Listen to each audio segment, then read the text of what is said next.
Olá, pessoal. Sou o professor Isaías, hoje auxiliado pela Gabi. Vamos para mais uma aula de filosofia. E aí eu nem posso dizer que é uma filosofia contemporânea, porque na realidade o assunto de hoje engloba a vida como um todo e, portanto, também a história, não é? Então, o assunto de hoje é bioética e os avanços tecnológicos. Então a gente sabe que a tecnologia ela vem avançando desde que o homem é homem. Hoje chegou a um nível bem sofisticado. Portanto, é extremamente relevante a gente falar sobre esse assunto. Então, para começar, eu digo o seguinte: a bioética é essencial para analisar os dilemas éticos dos avanços tecnológicos na saúde, como na engenharia genética e inteligência artificial, garantindo que a inovação seja usada de forma responsável e humana. Então, nós estamos vendo aí nessa imagem a mão de um ser humano e uma mão artificial, uma mão mecânica, por assim dizer. E essa imagem, ela fala muito porque ela diz algo sobre a contemporaneidade desse avanço tecnológico. Então, a bioética, busca equilibrar os benefícios das novas tecnologias com preocupações sobre a autonomia do paciente, privacidade, equidade no acesso e o potencial aumento, a capacidade de aumentar o distanciamento humano nos cuidados de saúde. Então, ao mesmo tempo que a tecnologia é benéfica, a bioética vai dizer que ela corre o risco de distanciar o paciente daquele que está cuidando dele. Então, a gente deixa que as máquinas façam o procedimento e a gente acaba se afastando. Então, até que ponto isso é bom? A gente, de certo modo, acaba desumanizando um tratamento. Então, na sequência, nós temos aí o seguinte: os principais desafios e abordagens. Então, num primeiro momento, a gente trata da questão da engenharia genética. Tecnologias que oferecem potencial para tratar doenças, mas levantam preocupações éticas sobre a modificação de embriões e a transmissão dessas mudanças para futuras gerações. Então, a gente ainda não tem um estudo aprimorado. O que vai acontecer se a gente produz aqui uma vida de forma artificial e ela acaba podendo ter consequências no futuro que a gente não pode calcular ainda. Uma segunda coisa a ser dita é sobre a inteligência artificial, que está muito na moda. Então, o uso da inteligência artificial em diagnósticos e tratamentos traz a questão da responsabilidade em caso de erros e como manter a privacidade dos dados do paciente, já que decisões clínicas podem ser influenciadas por algoritmos, né? Então, nesse caso, a gente tem que guardar uma privacidade, mas até que ponto a gente pode fazer isso se os dados, de repente, passam a estar em uma máquina, essa máquina pode estar ligada à internet, então como é que a gente vai manter um certo sigilo? Uma terceira coisa diz respeito à humanização do cuidado. Então, há um risco de que a tecnologia possa criar um distanciamento, então aquilo que a gente já falava antes, entre profissionais e pacientes. E isso não é bom, porque muitas vezes a humanização de um tratamento aumenta um percentual razoável quando se trata de eficácia. Então, a bioética orienta a integração da tecnologia como uma ferramenta para melhorar a precisão e assertividade, porém, sem perder o cuidado humanizado e a relação médico-paciente. Nós estamos vendo aí na imagem ao lado um animal. Até esse animal, quando ele sente de perto o cuidado, a dedicação do ser humano, ele parece se sentir melhor, né? Então, uma quarta coisa que a gente deve enfatizar é a equidade e acesso. Ou seja, a bioética também deve avaliar se essas novas tecnologias beneficiarão toda a população ou apenas um grupo específico, aquele grupo privilegiado. Ou seja, evitando a criação de desigualdades sociais e geográficas no acesso ao tratamento. Então, isso aqui é fundamental. A tecnologia está aí e veio para ficar. Agora, até que ponto ela vai servir à humanidade por igual? Isso aqui é um questionamento que deve ser permanente, porque não é tão fácil a gente criar aqui uma tecnologia e de imediato já distribuir para todo mundo. Então, como é que a gente vai começar? Por onde? Quem é mais merecedor? Então, outra coisa é a questão da responsabilidade. A responsabilidade pelo uso ético da tecnologia recai sobre os profissionais e programadores, e não sobre as máquinas. Então, a gente não pode colocar a culpa na máquina por alguma coisa que venha a sair de forma errada. O ser humano é aquele que tem a última palavra para direcionar o uso tecnológico.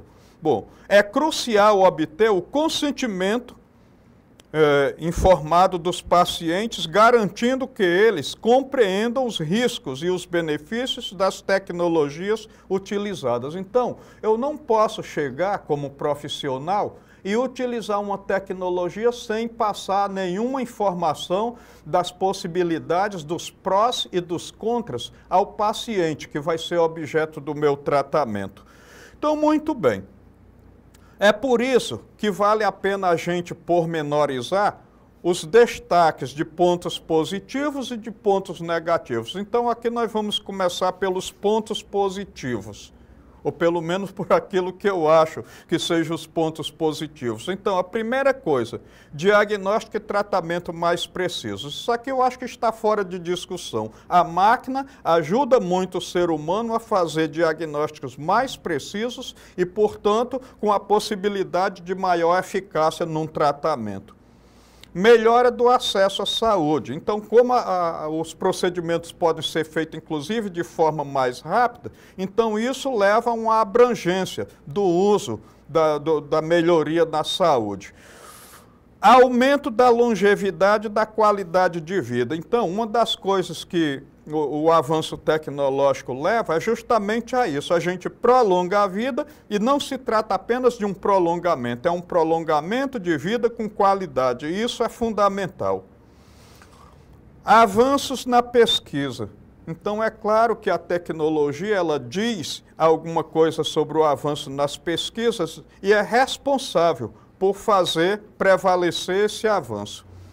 Dados para a tomada de decisões. Então, quando a gente tem um diagnóstico preciso, a gente sabe tomar as decisões com maior precisão também. Outro ponto positivo é redução do esforço humano e animal. Então, quando a gente vai fazer um tratamento onde a máquina faz o maior esforço, isso poupa o ser humano, inclusive facilitando a possibilidade de evitar erros, porque o cansaço do ser humano ou o cansaço de um animal que esteja auxiliando num tratamento pode, de repente, induzir a erros. E isso não é bom para o paciente, não é bom para a saúde como um todo. Agora nós vamos destacar também alguns pontos que não são positivos. Então, na realidade, são pontos negativos. Então, por exemplo, questões de privacidade e segurança. Então, a segurança é sempre uma coisa boa, mas a questão da privacidade pode deixar a desejar com o uso dessa tecnologia. Desigualdade no acesso. Então, essa aqui é uma coisa que a gente sabe que acontece e a gente precisa combater. A gente até está aqui colocando mais pontos negativos do que positivos, mas a gente tem que buscar positividade combatendo esses pontos negativos. Então, esse aí é uma dificuldade no acesso, distanciamento nas relações. Então, de repente, a gente deixa a máquina trabalhar e o profissional não se relaciona mais com o paciente. Então, até que ponto isso vai favorecer? Não, não vai favorecer. Na verdade, desfavorece.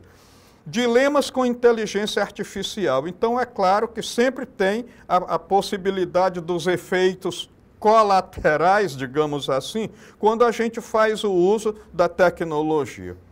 Outra coisa, a manipulação genética em questões de reprodutivas. Então, a gente vai manipular, não sabe quais são os possíveis danos que um animal ou um ser humano que foi reproduzido, o que vai acontecer com ele no futuro, e ainda tem aquele problema da questão ética, né? Então, como é que uma pessoa, por exemplo, que foi produzida em um laboratório, a partir de material genético, como é que ele vai se sentir moralmente no futuro?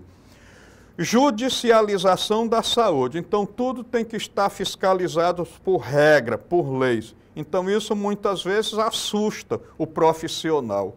Então, risco de testes inadequados, como, por exemplo, eu evito comprar os produtos dessas empresas, principalmente de cosméticos, material de beleza, que essas empresas, quando elas fazem testes com animais, a gente pode boicotar esses produtos. Então, é sempre bom que a gente leve isso em consideração, né? Então, esses riscos de testes inadequados, então, principalmente quando é para favorecer a vaidade humana, a gente fazer teste com os animais, até que ponto isso é justo e é correto? Bom, impactos sociais e ambientais. Então, muitas vezes a gente tem que jogar fora uma máquina ou uma cápsula que não está mais em utilidade. E aonde a gente vai colocar isso? É um material que pode ser, por exemplo, radioativo. No Brasil, nós já tivemos casos de acidentes radioativo acontecido com material que foi descartado. Então, precisa muito cuidado. Aqui a gente não está colocando mais pontos negativos do que positivos, porque a tecnologia traz mais efeitos negativos. É porque ela pode trazer esses efeitos e a gente precisa ter cuidado para minimizar os danos do uso e do descarte desse material. Bom, então agora nós vamos tratar de algumas especificidades da bioética em si. Então a bioética é um termo que vem do grego, bios, vida, e ainda tem aí o termo ethos, que na verdade significa hábito, costume e uso, e o termo ethos, que significa índole ou caráter. A junção dessas duas palavras levou a gente a criar essa palavra ética. Então é a ética da vida, é a ética prática, a bioética. Então, portanto, um campo de estudo multidisciplinar ou transdisciplinar, que aborda questões da biologia, medicina, engenharia, genética, filosofia, direito, ciências exatas, ciências políticas e até a questão ambiental, questão do meio ambiente, né? Questão ecológica. Então, tem como objetivo indicar os limites e as finalidades da intervenção do homem sobre a vida, que tem que levar em conta a questão dos valores, a questão dos riscos e a questão do desrespeito. Então, para abordagem de conflitos morais e dilemas éticos na saúde, a bioética se sustenta em 4 principais nortes, né? Então, tem 4 nortes. Então, procedimentos e ações na esfera dos cuidados da saúde, que eu já coloquei aí na imagem, não está tão nítido assim, mas a gente vai tratar desses princípios agora de forma pormenorizada para que a gente possa entender melhor. E você vai entender.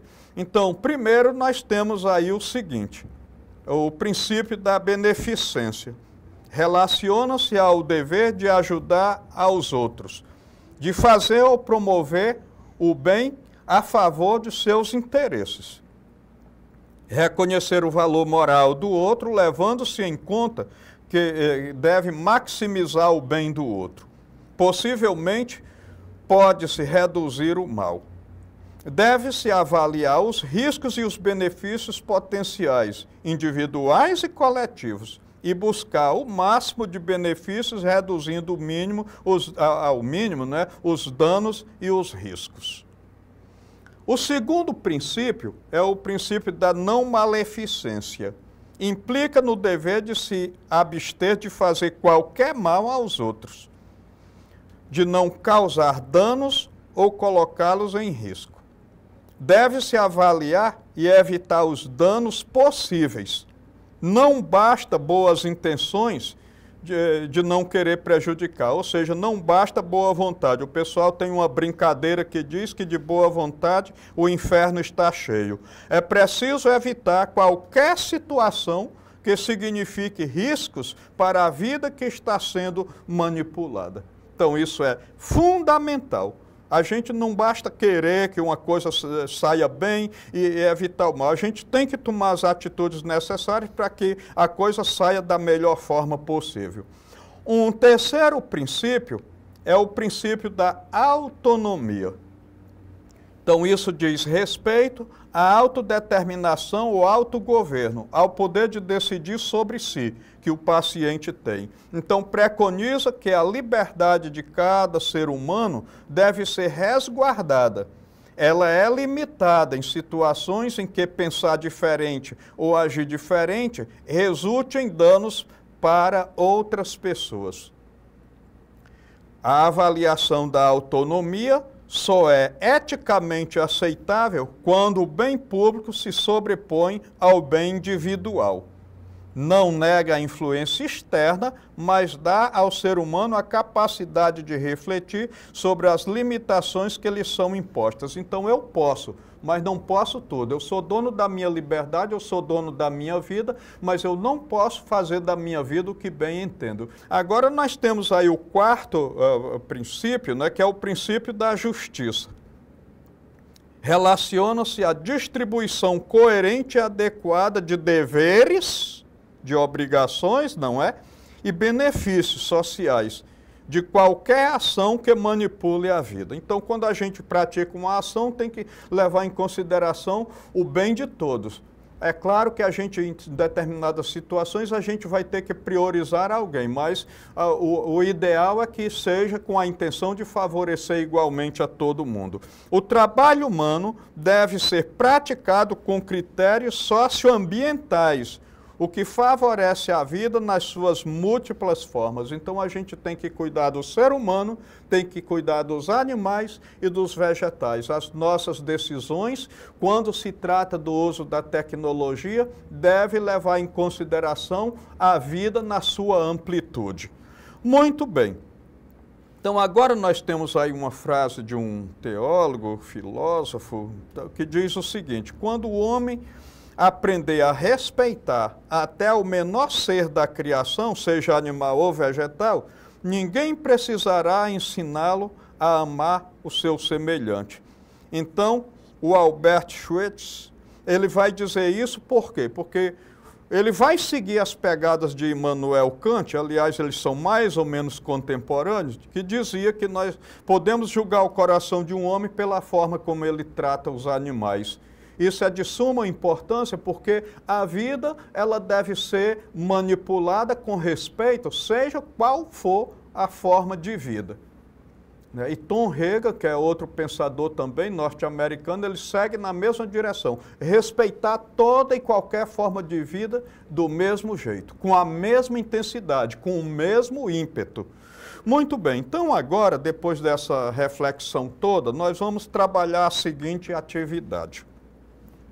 A clonagem reprodutiva de seres humanos é um dos dilemas mais intensos da bioética, sendo proibida em muitos países.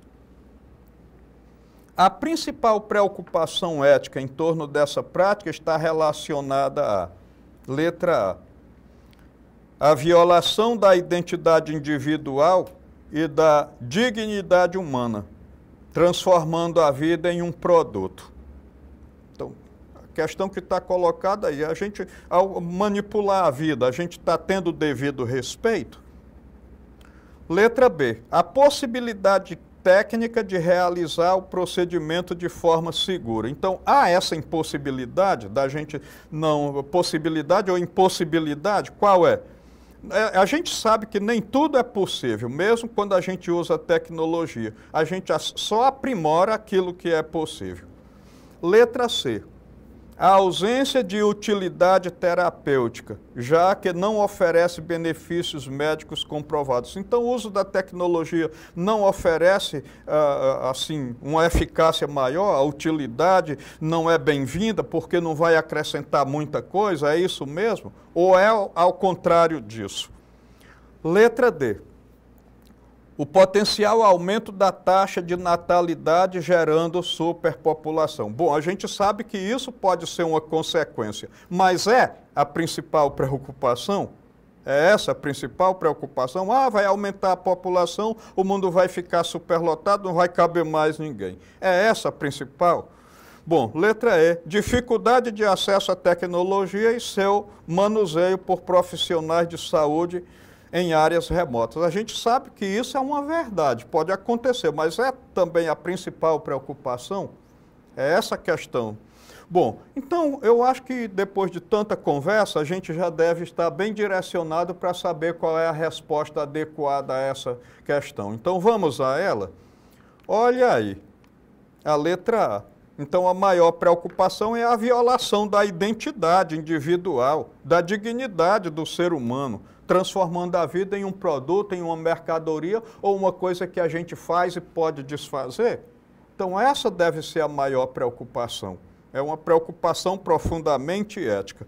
Então, gente, essa foi a nossa reflexão de hoje. Eu concluo com o seguinte: bioética e tecnologia se entrelaçam na regulamentação ética do avanço tecnológico na saúde, buscando um desenvolvimento sustentável humano que garanta a dignidade e o bem-estar dos seres humanos e do meio ambiente. A bioética é crucial para orientar o uso responsável de tecnologias como inteligência artificial, abordando questões sobre privacidade, responsabilidade, autonomia dos envolvidos e o risco de aumentar o distanciamento entre tecnologia e cuidado humano.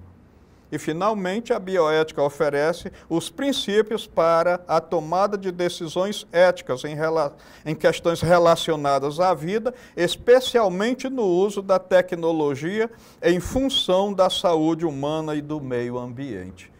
Gente, muito obrigado pela atenção de vocês até aqui. Não deixem de visitar a plataforma para a retomada do conteúdo, para a pegada dessas referências que nós colocamos aí também. E eu conto com a presença de vocês na minha próxima aula. Até lá!